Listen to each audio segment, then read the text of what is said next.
Hello అండి, welcome to my channel. So ఈరోజు వీడియోలో నేను ఆ part of my hair care చూపించబోతున్నాను. నేను హెన్నా ఎలా అప్లై చేసుకుంటానో గ్రే హెయిర్ కోసం అది కూడా చూపించబోతున్నాను. నేను హెన్నా అప్లై చేసుకోవడం స్టార్ట్ చేసినప్పటి నుంచి నేను అనూసే వాడుతున్నాను. నాకు ఇదే బాగా అనిపిస్తుంది కూడా. నాకున్న హెయిర్ క్వాంటిటీకి నాకు 2 ప్యాకెట్స్ సరిపోతాయి. సో అందుకని నాకు ఇదే బాగా అనిపిస్తుంది కూడా, ఇంకా వేరే ఏది వాడను. సో అందులో కలుపుకోవడానికి నేను ఇప్పుడు ఎంతైతే వాటర్ మనకి సరిపోతాయో అన్ని వాటర్ నేను తీసుకొని ఇందులో నేను టీ పౌడర్ వేస్తున్నాను. Tea powder of your choice, ఏదైనా వేసుకోవచ్చు. టీ పౌడర్ వేసుకొని బాగా మరిగిన తర్వాత అది వాడతాను. సో ఇందులో టీ పౌడరే కాకుండా నేను ఇంకా కొన్ని క్లోవ్స్ వేస్తున్నాను,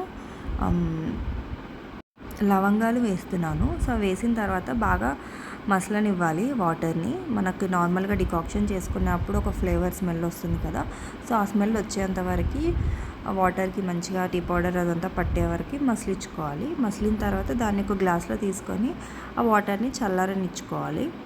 సో చల్లారనిచ్చుకున్న తర్వాత ఇప్పుడు అందులో కొన్ని వాటర్, డికాక్షన్ వాటర్ వేసుకుంటూ మనం కలుపుకోవాలి. సో యాక్చువల్గా అయితే మనం క్యాస్ట్ ఐరన్ అందులో మనం కలుపుకుంటే చాలా మంచిది. కాకపోతే నా దగ్గర ఇప్పుడు కాస్ట్ ఐరన్ లేదు, అందుకని నేను ప్లాస్టిక్ డబ్బాలో కలుపుతున్నాను. మా ఇంట్లో అయితే మాకు సపరేట్గా హెన్నా కోసం క్యాస్ట్ ఐరన్ బాల్ ఉంటుంది, అందులోనే కలుపుకుంటాము.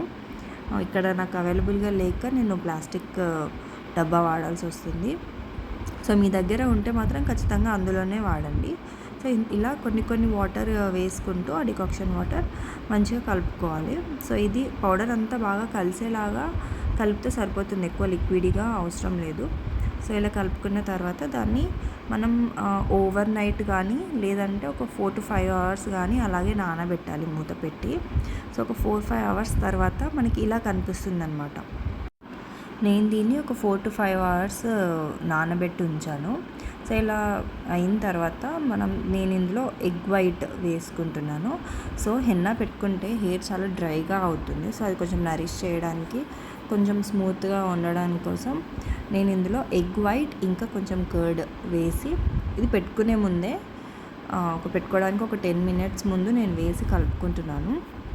సో వేస్తే కూడా హెయిర్ కొంచెం డాండ్రఫ్ అట్లాంటి ప్రాబ్లం ఉన్నా కూడా పోతుంది అనమాట పెరుగు వేసుకుంటే. సో ఇలా కలుపుకున్న తర్వాత మనం అప్లై చేసుకోవాలి. సో ఇలా నేను అప్లై చేసుకున్నాను హెయిర్ మొత్తానికి. అప్లై చేసుకొని మీ దగ్గర హెయిర్ క్యాప్ ఉంటే అది పెట్టుకోండి. నా దగ్గర అది వాషింగ్ ఉంది, అందుకని చెప్పి నేను కవర్ పెట్టుకున్నాను. ఏదైనా పర్లేదు, కవర్ అయినా హెయిర్ క్యాప్ మీ దగ్గర లేకపోతే ఏదైనా కవర్ కూడా దానికి మంచిగా ఇట్లా ఎయిర్కి ఎక్స్పోజ్ అవ్వకుండా మీరు దాన్ని కవర్ చేసుకుంటే సరిపోతుంది. సో నేను ఒక 1-2 hours ఉంచుకొని నేను వాష్ చేసుకున్నాను. ఒకవేళ మీకు గ్రే హెయిర్ ప్రాబ్లం లేకపోతే మీరు ఒక 40 minutes to 1 hour ఉంచుకుంటే సరిపోతుంది. నేను మాత్రం 2 hours ఉంచుకుంటాను ఎప్పుడు హెన్నా పెట్టుకున్నా కూడా. సో వాషింగ్ తర్వాత హెయిర్ ఇలా ఉంటుందన్నమాట. సో నాకు అక్కడ గ్రే హెయిర్ ఉన్న ప్లేస్లో మంచిగా రెడ్ కలర్లో కనిపిస్తుంటుంది.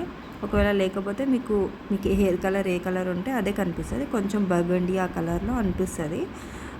సో ఇలా ఉంటుంది అనమాట.